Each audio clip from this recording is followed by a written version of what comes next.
O'zbekistondagi Islom sivilizatsiyasi markazida birinchi Renessans davri ekspozitsiyasi muhokamasiga bag'ishlangan uchrashuv o'tkazildi. Unda Italiyaning Magister Art kompaniyasi vakillari va Xorazm Ma'mun akademiyasi xodimlari onlayn tarzda ishtirok etishdi. Uchrashuvda markaz ekspozitsiyasining Ma'mun akademiyasi va allomalarga bag'ishlangan qismlarini jahon andozalari asosida tashkil etish masalalari keng muhokama etildi. Xorazm Ma'mun akademiyasi tomonidan 2700 yil tarixga ega bo'lgan ko'za ham aniqlangan ekan. Aynan bu topilmani ular Italiyadagi mutaxassislar tomonidan davrini aniqlashtirib, bizni ekspozitsiyamizga foydalanishga taqdim etishlarini taklifini bildirdilar.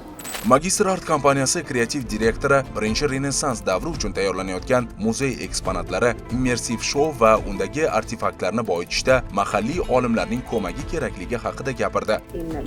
Biz siz taqdim etadigan loyihalarni hikoyalashtirishni hamda uning konsepsiyasini yaratishni boshlash uchun umumiy ma'lumotlarni to'plashimiz kerak. Nechta ajdod bo'lgan, ular nima bilan shug'ullangan, qaysi ma'lumotlar eng muhim, asosiy g'oya nimadan iborat, ular qanday asbob-uskunalarini ixtiro qilgan yoki kashf etgan. Bizga shuni bilish muhim. Shundan so'ng biz hikoya qilishning yo'nalishini aniqlashimiz mumkin. Masalan, bu faqat ixtirolarga qaratilgan bo'ladimi yoki falsafa, ilohiyot va boshqa yo'nalishlar bilan uyg'unlashgan shakldami, hozircha aniq emas. Shu asosiy ma'lumotlar to'plangach, sizdan aniq tafsilotlar, yuz ifodalarining tasvirlari yoki boshqa muhim elementlar haqida so'rashimiz mumkin bo'ladi. Hozir biz tashrif buyuruvchilar uchun tajriba loyihasini yaratishni boshlayapmiz hamda keyinchalik uni sizning fikrlaringiz asosida takomillashtiramiz va moslashtiramiz. Xorazm Ma'mun akademiyasi raisi Ikrom Abdullayev akademiyada o'sha davr uchun ko'plab zarur eksponatlar va manbalar mavjudligi, ularni ekspozitsiyani boyitish uchun taqdim etishga tayyorligini,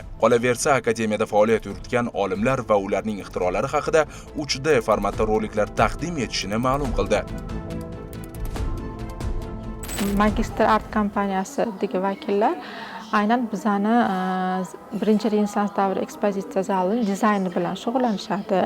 Biz taqdim etgan ma'lumotlarni ular immersiv show tarzida Xorazm Ma'mun akademiyasini jonlantirishni, g'oyasini, taklifini bildirishdi. Bu kapsulada kirgan tomoshabin shu virtual holatga tushib, o'sha davr, ya'ni 9-10 asrdagi Xorazm Ma'mun akademiyasi muhitiga kirish imkoniyatiga ega bo'ladi.